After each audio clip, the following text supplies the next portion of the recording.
Guys, mabilisan lang. Ako lang ba yung nakakaramdam na parang okay ka naman eh. Alam mo yun, satisfied ka naman, kontento ka naman, may family ka, okay ka naman, may work ka naman, nakakaraos ka naman sa buhay, hindi ka naman nantatapak ng paan ng iba, maayos ka namang citizen, maayos ka namang individual or kapwa, tumutulong ka rin kapag meron kang konting sobra. Pero parang all of a sudden scroll ka lang sa social media and then all of a sudden you feel bad about yourself. No, parang may kulang, parang feeling mo tuloy may mali ka, o minsan parang feeling mo you suck. Parang ganun na ako lang ba yung ganun?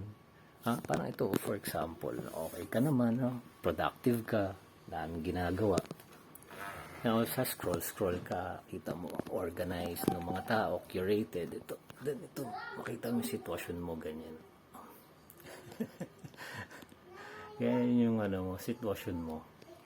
Parang feeling mo, you feel bad already, Ako lang ba yung ganun? Paano ko ba example yun? Ano ba iba example na pwede? Parang kunyari, buhok. May mga usong buhok ngayon, di ba? Hindi ganun yung buhok mo. Buhok mo yung parang old school. Kasi yun naman yung confident ka. Di ba? Pero may makita ka uso ngayon, ibang buhok. Parang you feel bad about yourself. Ano pa ba iba example? Ito, madalas to sa mga anak eh. Parang dinidisiplina mo naman yung anak mo, pinapalaki mo naman ng tama, pinangangaralan mo naman siya, maganda naman yung pangarap mo para sa kanya, and then may mga maririnig ka lang, no, ng mga nagsasuggest ng mga tao, or minsan sa social media, parang ang perpekto ng buhay nila, and then all of a sudden you question yourself about your being a parent, or a father, or a mother, no? Parang yung anak mo lang may nagawa lang na isang bagay or konting pagpalagay mo na hindi siya advanced sa isang bagay, pero he or she excels at something naman on the other hand, and then all of a sudden parang you feel bad already because of social media, no? Bakit ganun, diba? Naisip ko na lang bigla tuloy, na realize ko that's the effect of the media. It's the effect of the media because they want us to really feel bad about something. So when we feel bad about something, we tend to purchase. Oh, I have a visitor. We tend to purchase. We tend to buy something. We become a consumer type of person, or yung consumerism ba, parang ganun. Because we feel bad. We feel like something is incomplete about us. Pasensya na, kung may mga masasabi ako na hindi tama or medyo mali, kasi hindi ko naman pinlano or di naman to scripted. Just speaking out of my mind.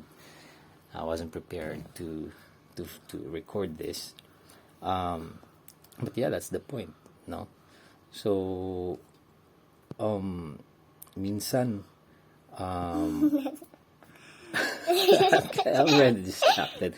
But anyway, I'm about to end the video na somebody's trying to hijack my video.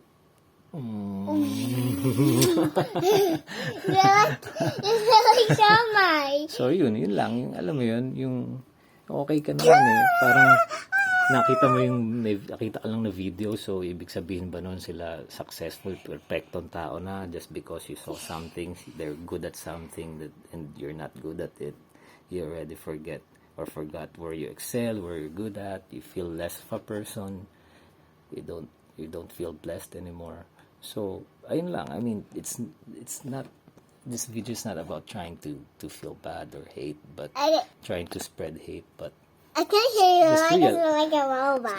Try to realize then that's really the intent of some videos, to make you feel bad, and you shouldn't feel bad.